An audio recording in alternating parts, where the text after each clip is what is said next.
Nakita ko nga lang pala ito sa menu ng mga bata sa school. Hello mga mamshi sa Japan, good morning! Ako nga po pala si Mami Roxanne. Tara, lutuin natin itong chicken with cheese. Sabi kasi ni Bunso nung nakaraan, masarap daw yung lunch nila. Tinanong ko siya kung ano yung kinain niya. Chicken na merong keso nga sa loob. Madali lang naman siyang gawin, katulad neto. Hiniwaan ko lang sa gitna yung manok para magkaroon lang siya ng bulsa. Diyan natin kasi ilalagay yung keso. Mas maganda nga pala kapag tama lang ang laki ng hiwa ng chicken nyo. Hindi masyadong malaki or maliit. At sumunod naman ay lagyan natin ng shokosho or salt and pepper. Next, ang ating keso ay iligay natin sa gitna. Ang gamit ko nga palang keso ay melted, yung nilalagay ba sa tinapay. At saka natin i-roll parang katulad nito.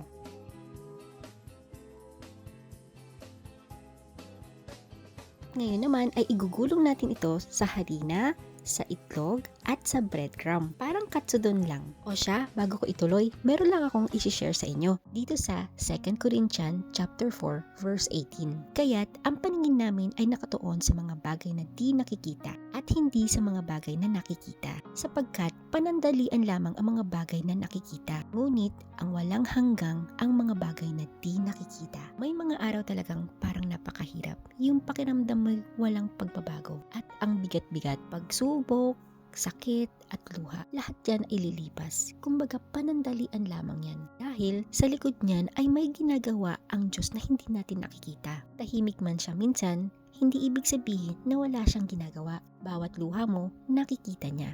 Bawat pagod mo, alam niya. At sa tamang oras, ipapakita niya kung bakit mo kailangan pagdaanan ng lahat. Kaya huwag kang mawalan ng pag-asa, kapatid. Tumingin ka hindi sa mga bagay na nakikita mo dito lang sa mundo, kundi sa mga bagay na hindi natin nakikita, yung mga pangako ng Diyos sa'yo. Kaya napakahalaga na nakikinig at nagbabasa tayo ng salita niya. Sabi nga, ang salita ng Diyos ay buhay, kaya magtiwala ka lang, dahil naniniwala ako sa likod ng lahat ng pinagdadaanan mo na andun pa rin ang Diyos, tapat, mabuti at hindi nagbabago.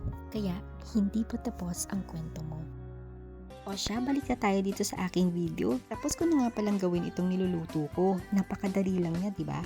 Kaya naman, tikman na natin. O diba, tingnan nyo yung cheese, napakahaba. Alam ko magugustuhan to ng mga anak nyo. At mag-e-enjoy sila dito. O siya, hanggang dito na lang. Salamat sa pagsama. God bless!